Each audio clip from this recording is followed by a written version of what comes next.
Are protests imposing mob rule? Can Ukraine win the war? And is the Chancellor thinking of stealing Labour's flagship tax policy? This is Politics Live.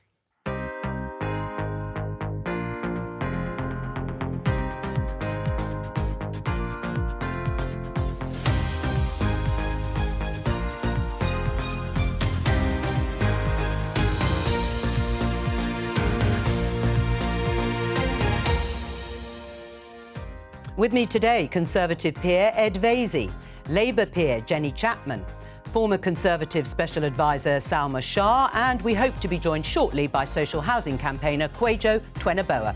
Today, ceasefire now! Is this an example of mob rule? The Prime Minister thinks so and wants the police to get tough. Also today, the inquiry into Sarah Everard's murderer says he should never have become a police officer. Without a significant overhaul, there is nothing to stop another Wayne Couzens operating in plain sight. A show of unity, the First Lady of Ukraine and the Prime Minister's wife in Downing Street. But can Ukraine win the war? And is the Chancellor going to steal Labour's big idea and scrap non-dom tax status?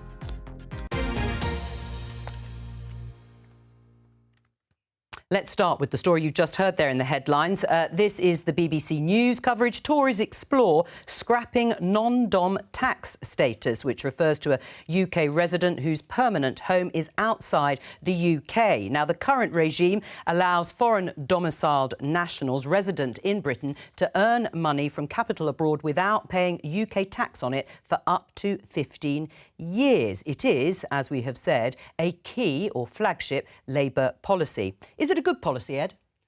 Well, it's an ancient policy. I mean, we're quite a unique country, I think, in terms of having non-dom status, and it's been around for a very long time. It has. It's one of those policies that's kind of existed. Thank you for that little history. Without but is it really paying attention to it? Now, is it a good people policy? who say it's a good policy would say that it attracts foreign residents to come and live in the capital city, spend money, invest, back companies here. Yeah. And that what they contribute in terms of economic growth to the UK far outweighs what they give up in tax. So should Jeremy Hunt scrap it? A popular policy. Well, there would be a lot of Tories that say he shouldn't scrap it because if it forces... What would you say? You're a Tory. If it encourages people to leave London, move to other jurisdictions like Paris or Berlin or even to the United States or to the Middle East, which has booming economies, that would hurt But what do our you economy. think, Ed? Is it a good policy to keep or to scrap? I would not personally put it at the top of my list of scrapping, even though I know it's vastly unpopular. It's a weird and annoying thing that the rich do seem to have certain tax schemes which mean they pay less tax.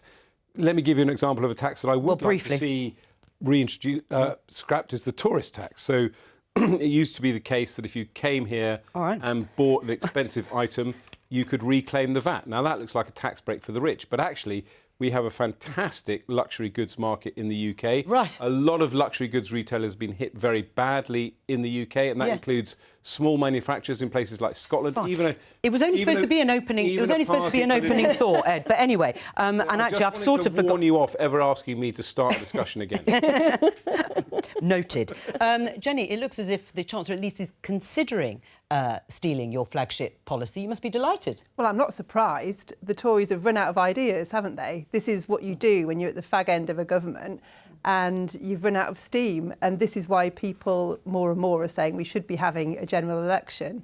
The non-dom tax status is crazy. We would spend the money on the health service. We think that's the right thing to do. The public think that's the right thing to do. And what are you going to do if he does steal it next week in the budget? Well, you shot your fox. Well, I mean, we'll respond to the budget when the budget happens. We do see a lot of this before budgets. Are you going to have any more policies? We have a lot of policies. On tax? Yes. Yeah, tax status on private schools. We could talk about that as well.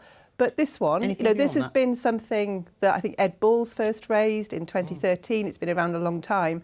But as I say, this is a government that has run out of steam. What do you think of, first of all, the reports that Jeremy Hunt is considering it? I mean, as we all know, in the run-up to a budget, everything is floated in the media and everybody discusses it, and no doubt politicians see what the reaction is. But do you think it would be a good thing to do or not? This is a difficult one politically because obviously non-dom tax status does produce some interesting growth in terms of attracting wealthy people into the UK. I think scrapping it is probably more emblematic of the fact that we have a very high tax burden in this country at the moment, and it's trying to show some kind of fairness and equality in the way that the because it would raise £3.6 billion a year, an estimated £3.6 billion a year, which is a pretty significant sum. Yes, it is, but ultimately it's what else you lose on the other side of it. So I don't think necessarily it's a tax that should be at the top of the priority list, but it's about sort of that equality and that fairness that you're trying to put across. Would it neutralise, though, some of the political attacks on the Prime Minister's wife, Akshata Murty, who they often like to refer to as a non-dom? It may well neutralise some of the attacks, but I think as far as the messaging has gone, that already stands and is established. So whoever is going to criticise her for having had that non-dom status isn't going to change their opinion if it's suddenly scrapped. So I'm afraid the damage in that instance has already been done. Let's welcome Kwejo Twena-Boa, social housing campaigner. Well done for battling against the central London traffic. What do you think? Should Jeremy Hunt scrap non-dom status?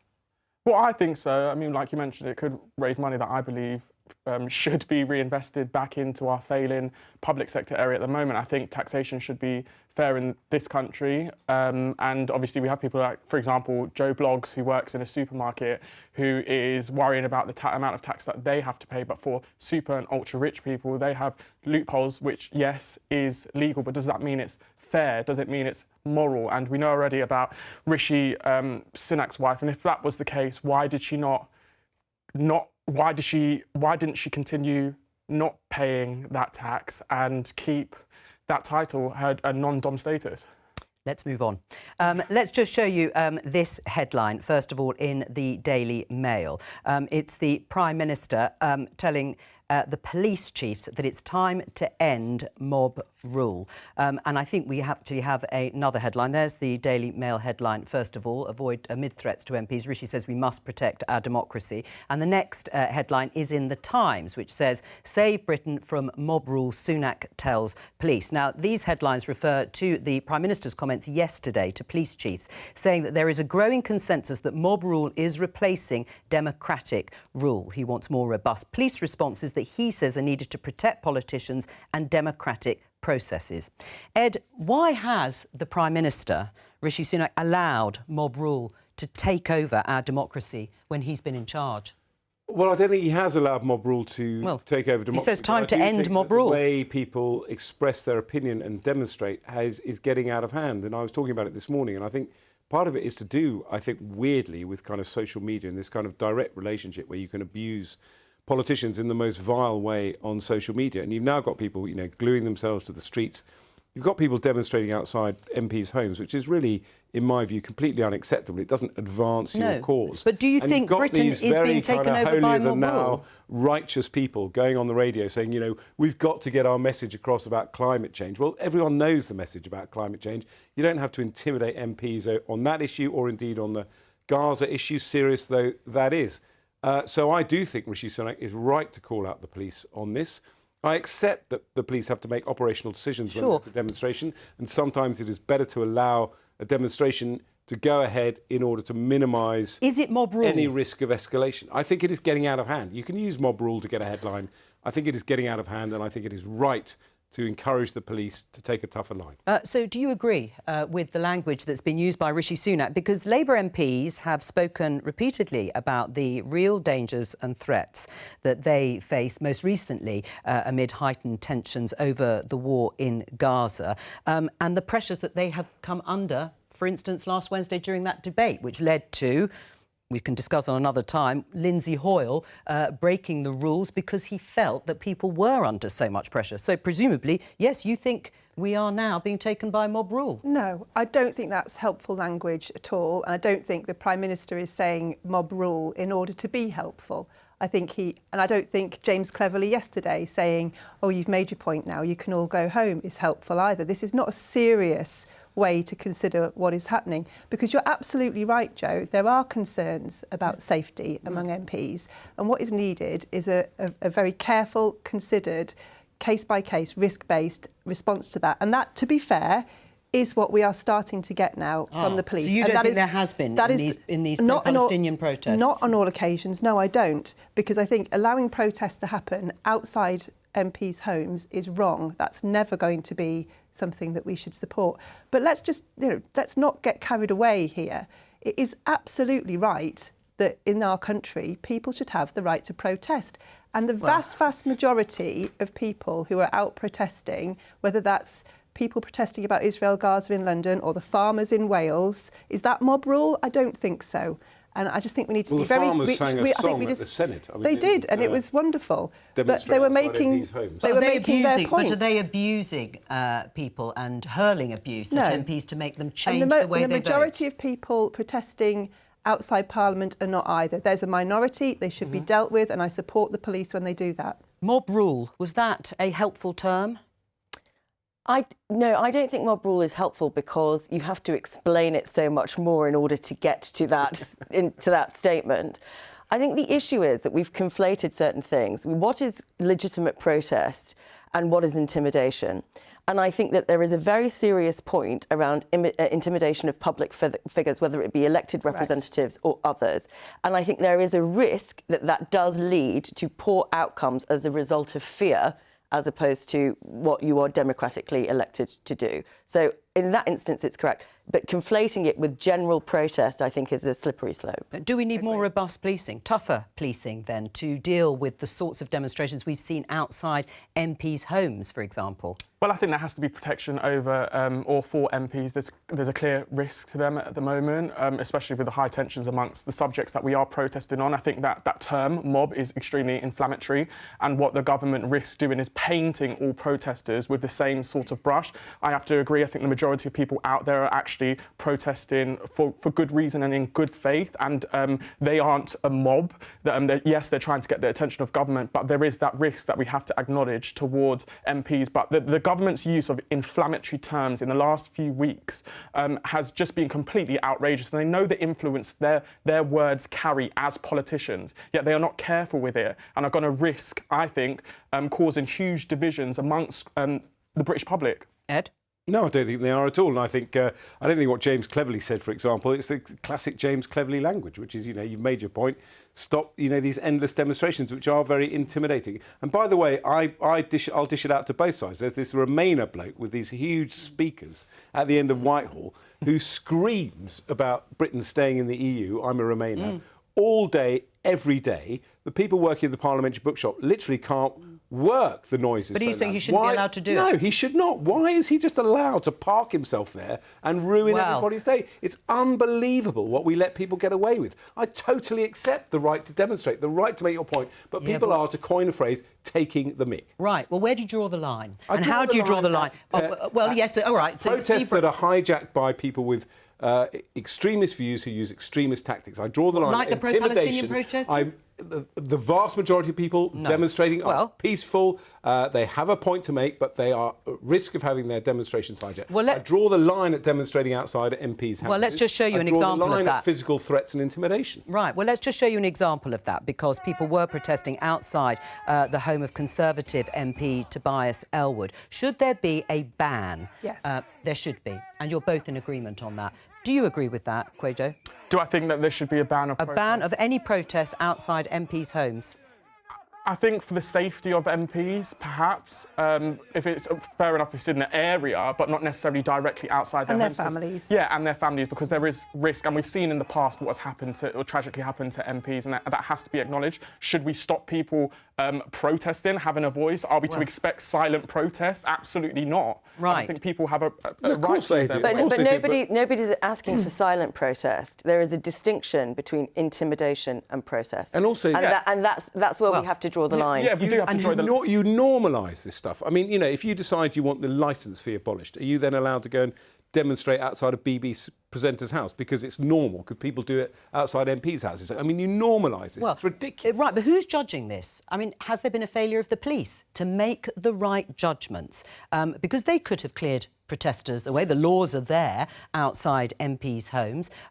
They could also have stopped From the River to the Sea, that chant which many people feel is genocidal because it's used by Hamas, being beamed on Big Ben. But they didn't, and Sadiq Khan has been criticised for not taking a more robust view of those protests. I don't think that should have been shone onto Big Ben. But I think there's a reason this is called the brain surgery of policing. It is very, very difficult. Right. Well, and I'm not going to do a Suella Braverman and sit here and tell the police how to do their job on operationally on a day-to-day basis in fast-changing situations where they need to make these judgment calls. They are going to get some of them wrong, and they do get some of them wrong. But the way that politicians have to deal with this is to try and use the powerful voices that they have to try and calm things down, bring people together, support the police when they need to, and let's just try and get through what is a difficult chapter in our democracy. Let's not pretend otherwise. It is. Right. I mean, James Cleverly would like to limit, as we just heard Ed say, the regular pro-Palestinian protests. Wouldn't that be limiting the right to protest? Well, in a way, yes, and I think people should have the right to protest. But again, we have to make sure, again, MPs are protected. We have to remember too, though, the reference to the way in which the government is painting this, though, is the vast majority. They're painting it as if the police are losing control of the UK, the police are losing control of London in regards to these protests, when I don't think it is the case. Again, we've spoken about this on this panel. It's a minority group, and it happens with all protests, not just this particular protest. And again, it's going to be on a base-by-base decision by the police. So yes, we have to ensure safety, again, as a #1 priority, but painting the police as though they are failing or mismanaging protests or there's complete chaos, I think is inflammatory and wrong by the government. But I don't think that is in the government's position. I think there are a lot of people who have said this at the margins, and so I think we're also suggesting that the government is saying things that it hasn't. So mob rule is one thing, and I can see the logic of how the Prime Minister got there. It's not necessarily what I would use as a statement. But I think referencing someone like Suella Braverman, who's obviously on some kind of independent but she's the former Home Secretary. Yes, exactly. She is. She's the former Home Secretary, and therefore what she's saying is not But she was the representative of former what the Home government Secretary thinks. because of what she said on this topic. Right, but what she do you had think? to be sacked But do you because think? of it. Do you think James Cleverly is right? Those wanting to stop the pro-Palestinian protesters because they've said their piece. If I thought for 1 second that anything James Cleverly said to these protesters was going to be given in good faith and generosity of spirit, and I just don't. I think they're playing politics with this. They're actually making things more tense, and and they're in a hole. The Tory government's in a hole. Excuse me. The Tory government's in a hole. I agree. They are trying to point at problems. They are a solution-free zone.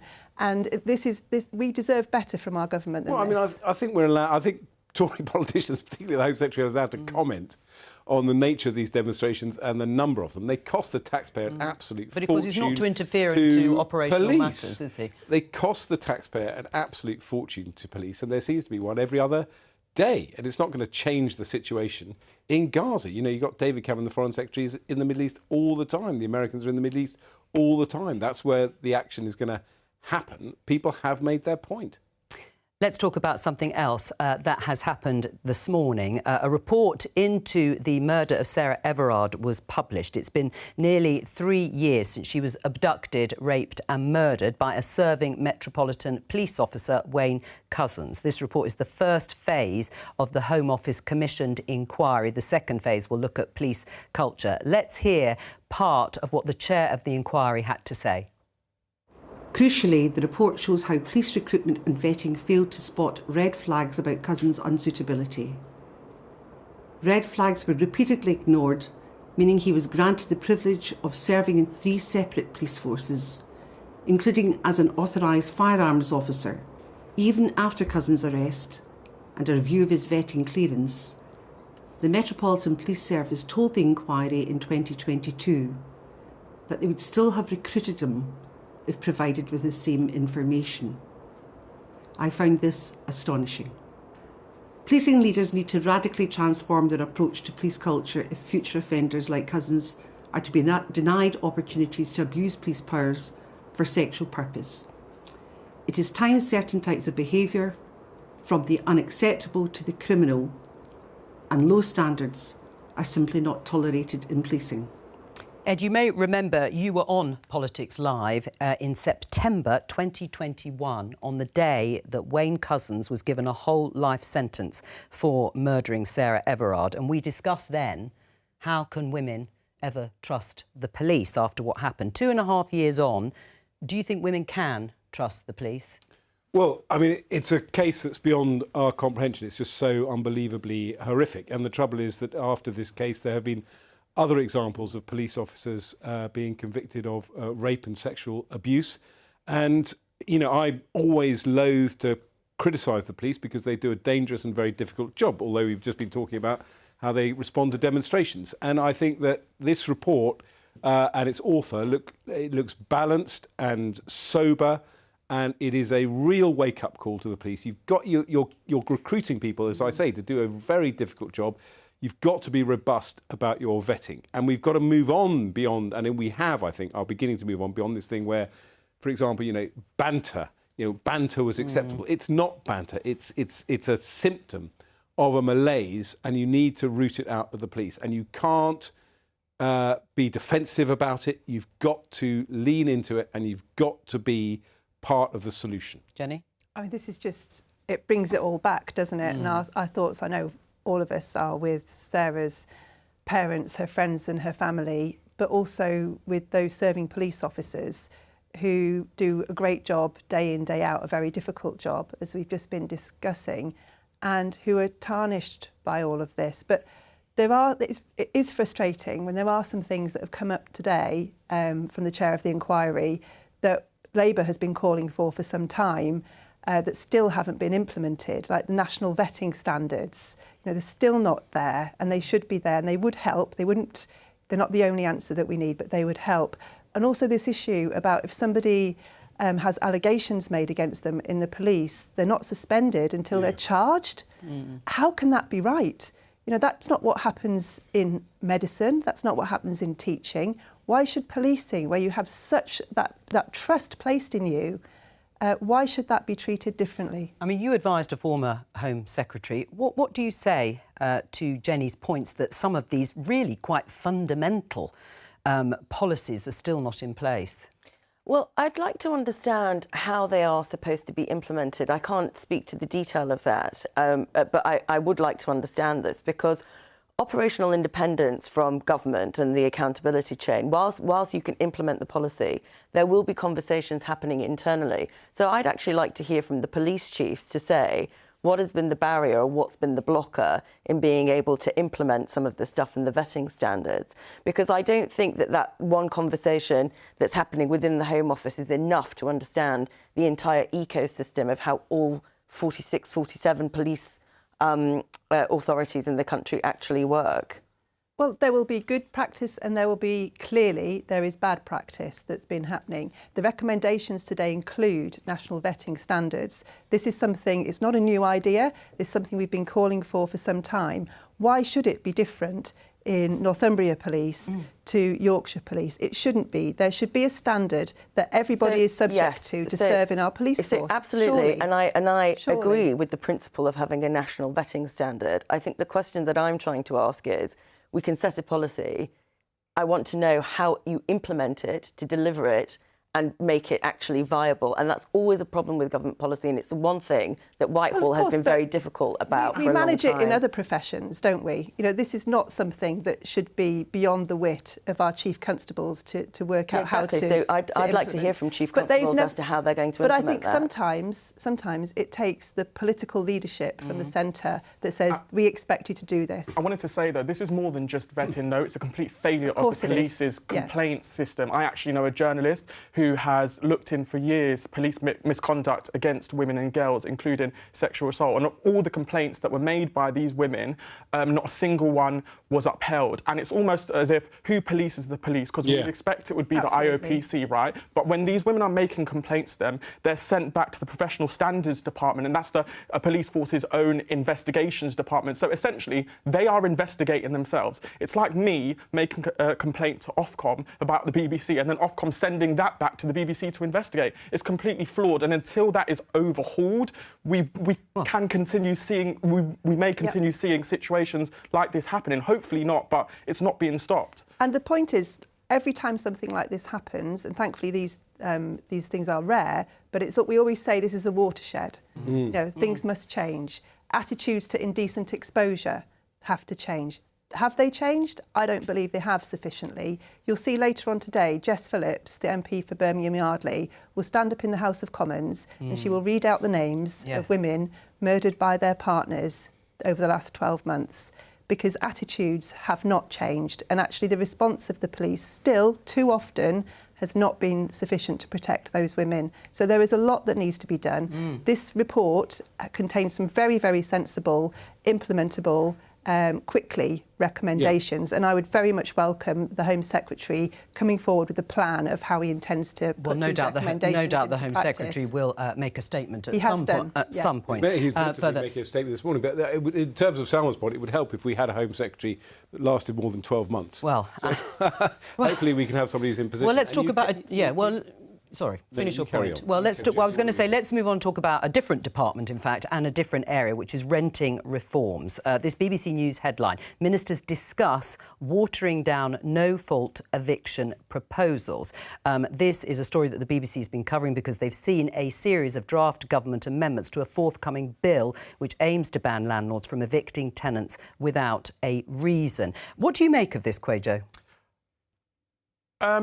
Expected, I have to say. Really? I did expect it, yes. I think out of all the Conservative MPs, I'm going to say it, the one that I think would be able to deliver this and has the intention to deliver this is Michael Gove. Having said that, that takes the support of his party and other MPs. The reality is we have 68 Conservative MPs at the moment, and people are going to question now, is there a conflict of interest in this, especially when we're talking about watering down the Renters Reform Bill and no-fault evictions. We know it's a leading cause. And what you see, a vested interest, what, because they're all landlords? Well, yes. Are they deciding this based on their own self-interest or the interests of millions up and down the country? Because we have to remember that it's one of the leading causes of homelessness in England. I mean, we've seen it increase year on year, and we also know that for many of these people, they're not going to be able to afford anywhere else in the private rented sector. So where do they fall? To local authorities. Local authorities already have 1.4 million people on the social housing waiting list, which I know that we will come onto. But since 2019, 26,000 households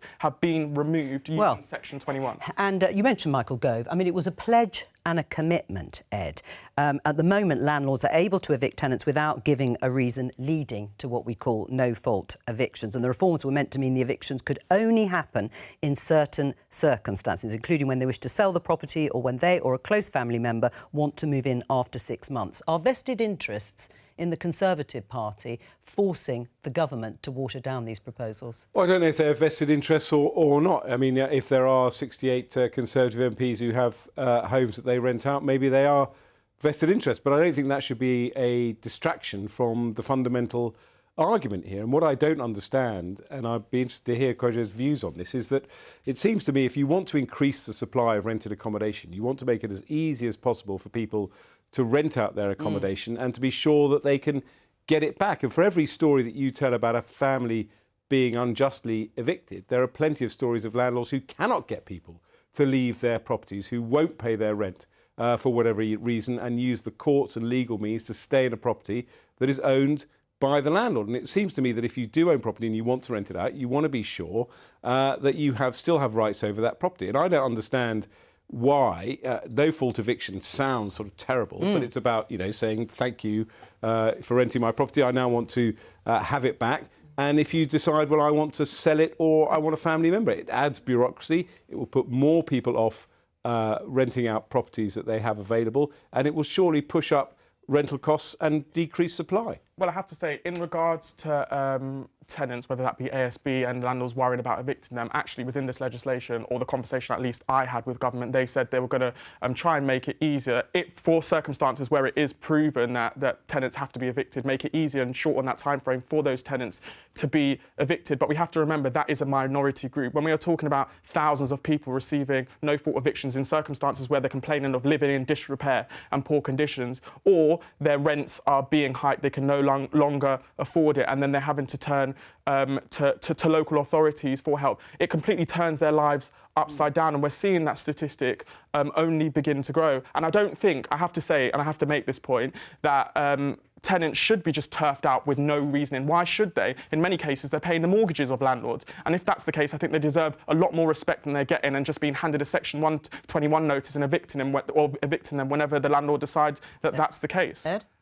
Well, I mean, I think it's the landlord's property, and I don't. You know, you can have 3 months' notice or 4 months' notice, and you but it's someone's home too. It's their necessity, it's their roof over their head. talk about respect, but people go into renting a property with their eyes open. They want to rent a property, and they can move on and find another property. I have to say, though, a landlord decides to become a landlord. Needing shelter over your head is a necessity and fundamental for people. That's the point, though. But fewer people, in my view, will decide to become landlords if you add additional bureaucracy and hurdles to then potentially having control over their property. It shouldn't be to scaremonger. We just don't have regulation isn't something that we should be frightened of. I think it makes it. I'm not frightened fair. of regulation. For example, you know, if you rent out a property, of course, it's got to be safe and secure. It shouldn't have leaks in the ceiling. The electric wires shouldn't be But at the moment, we don't. 1 in 4 homes in the private rental absolutely, sector and that is a separate. there's a whole range of issues here, including housing supply, building houses, local authority housing. All of those are major issues in how we accommodate people. But I don't think that no-fault eviction, getting rid of that, is going to suddenly transform tenants' rights. I think it will massively reduce homelessness and the number of people. No, I think it's going to massively reduce the supply of property. No, Let me bring Jenny and Salma. I mean, it's complicated, though, isn't it? Well, the very fascinating thing about the exchange we've just heard is that until a few weeks ago, Michael Gove agreed with Cryjo and said that. Well, shall we just listen to it? In fact, let's do that. Thank you, Jenny. Yes. I obviously told you beforehand. Here is Michael Gove answering a question on the Laura Kuenssberg show. So I ask you again, just to be really explicit, will this practice have ended by the time of the next general election? We will have outlawed it, and we will have put the money into the courts in order to ensure that they can enforce that. OK. Well, he couldn't have been clear about no-fault evictions. Exactly. And the reason Michael Gove said that at that time is because it was accepted, and I think actually still is accepted, that the majority of people subject to Section 21 orders are actually being evicted because perhaps they've made complaints or they need repairs done to the property that the landlord doesn't want to do, so they choose to get rid of that tenant and put somebody else in and allow them to live in substandard property. That's the problem the government said it wanted to fix. That's the problem now that the government is walking away from fixing. And the allegation is that I think there were 47 Tory MPs who'd signed the amendments to remove these clauses from the Renters Reform Bill. Around a quarter of them are private landlords themselves. So the allegation is that there is pressure from the Tory backbenches on Michael Gove, and that's why he's walking away from his commitment. So, first of all, the fact that a Tory MP is a landlord or not a landlord, you can't make the assumption that that's the reason that they're doing this. It could be because constituents have approached them or whatever. That's a read across that I think is unfair. There might be some people who think with that. I'm happy for you to disagree with that, but I still think your assumption is unfair. OK. The commitment on removing Section 21 is a manifesto commitment. So I think MPs will have to think very carefully about whether they don't want to act on a manifesto commitment. I think it's important that renters in this country who are in unstable accommodation, who are finding it much more difficult to become homeowners, are given some kind of certainty by the government around their position. Michael Gove has committed, it was in that clip, to bring this back. I think there was a Labour-chaired select committee that suggested that the department should go back and review the court process to ensure there aren't unintended consequences of repealing. And I also think there's a market issue here, exactly as Ed said, that if you try and push people off becoming landlords, it decreases the supply of rented accommodation, which will hike the price. It is a bad time to do that. Just briefly reassured by Salma reminding everyone it's a manifesto commitment, so it should happen. Well, absolutely, they should deliver on a manifesto commitment. The question is, will they? Well, we'll find out at some point later this year. Before we move on, let me just remind you of the budget we were discussing at the beginning of the programme. It is next Wednesday, the 6th of March. You can see there Jeremy Hunt will have a special programme from 11:15, so make sure you're watching Politics Live. Let's talk about Ukraine. It's 2 years since Russia invaded Ukraine, and there have been all sorts of comments and discussion and reports about the war of attrition and whether Ukraine can win. Well, today, Vladimir Putin, the president of Russia, delivered his annual State of the Nation address. Let's just have a listen to a bit of it. We did not start the war in Donbass, but as I've said many times, we shall do everything to end it, to root out Nazism, to solve all the tasks of the special military operations. Our strategic nuclear forces are fully ready for operational use. Vladimir Putin, then. This headline in Time magazine, Ukraine can't win the war. The author of that piece is Anatol Lievin, director of the Eurasia programme at the Quincy Institute for Responsible Statecraft, and is co-author of The Diplomatic Path to a Secure Ukraine. Anatol, why can't Ukraine win the war? It has less than a quarter of Russia's population. It has now less than a 15th of its GDP. And Western arms supplies are insecure. You cannot launch successful offensives against heavily defended positions against those odds. There would be no military precedent for success. Now, that said, I mean, in my article, I also suggested that if the war stopped today, in many important respects, Ukraine would have won. 80% of Ukraine would be independent. It would be free of Russian control. It would be very anti-Russian. And that would actually be, in historic terms, a great victory for Ukraine, given that Ukraine has been dominated by Russia for 350 years. But of course, it wouldn't be a complete victory, which the Ukrainian government still says that it's determined to achieve. But once again, there are simply no grounds now for believing that Ukraine can win a complete victory. Well, having said all that, what is the strategy then for Ukraine and for its backers in the West? Well, the Biden administration wants to support Ukraine so as to fight a defensive war and hold out at least until after the next US presidential elections, when either perhaps Biden will be re-elected and will have a freer hand, or of course Trump will be elected and then it will be, his problem. But I think a key part of the problem, as also demonstrated by recent European statements, is that we have not defined, even to ourselves, what success for Ukraine means. The latest statement by the European foreign policy chief, Borrell, said that Europe is in effect still committed to complete Ukrainian victory. Yeah. Well, there's, as I say, there is actually no possibility of that. But every time Western leaders say that, they make it more difficult to negotiate. Right. Sorry. Well, I would take the opposite view on that. I mean, there are plenty of jurisdictions, as it were, where war, in theory, continues. I think between South Korea and North Korea, there's never been a formal peace treaty, but everybody knows de facto. But I think if Europe were to say, Ukraine cannot win this war, Ukraine can never restore its territorial integrity, would give encouragement to Russia. And I do think that Europe has to stay united. The potential Trump administration throws an enormous challenge to Europe, and it's about time Europe sorted out how it works together in terms of defending the European continent.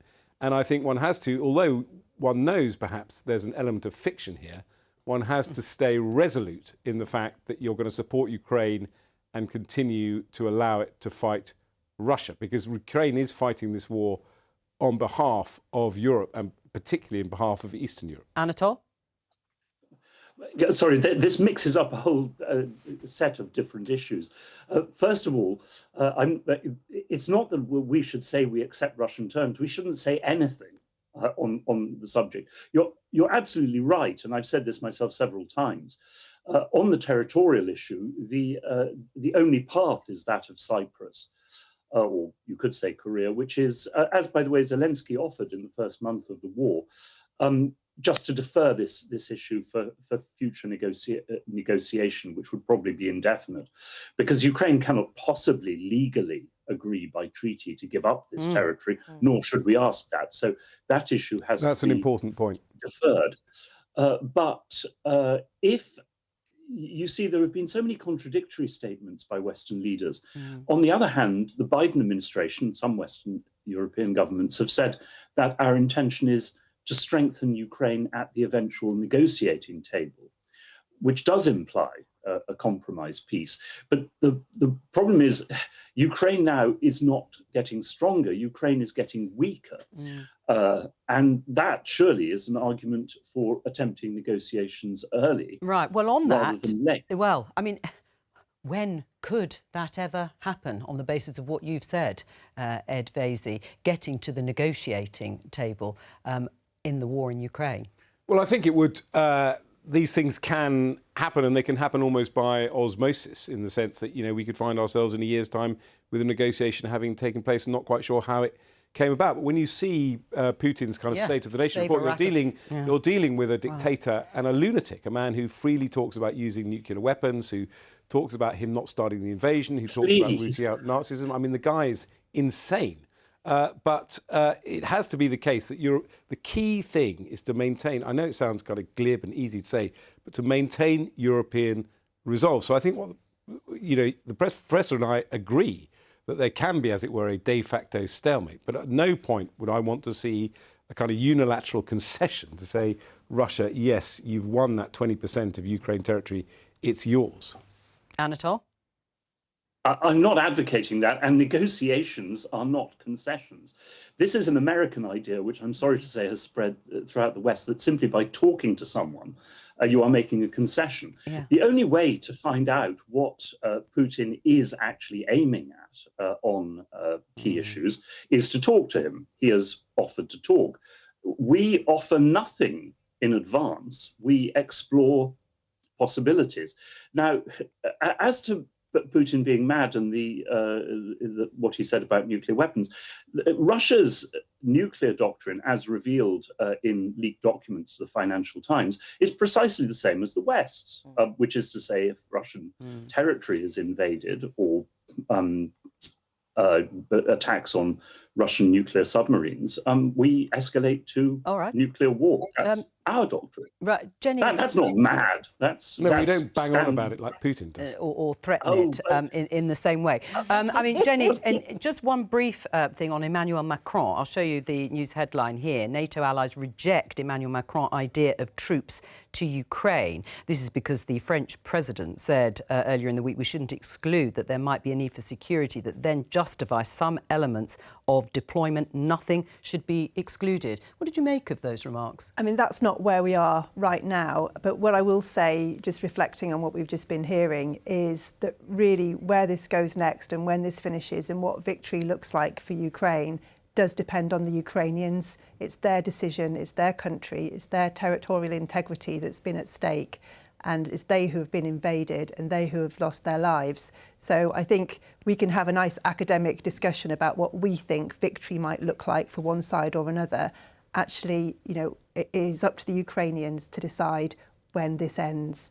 And, you know, on the issue of Putin and Russia, you know, we have to be very careful that however this ends, it does not end with Russia being able to claim victory, because what message does that send, not just to other countries which share a border with Russia, but also to other states with desires on territory adjacent to them. All right, we've run out of time. Sorry I couldn't come to you on Ukraine, and thank you to Anatol Lieven for joining us. That's all for today. I'll be back on Monday with more Politics Live at 12:15, and we'll have the budget programme, of course, on Wednesday. From all of us here, bye-bye.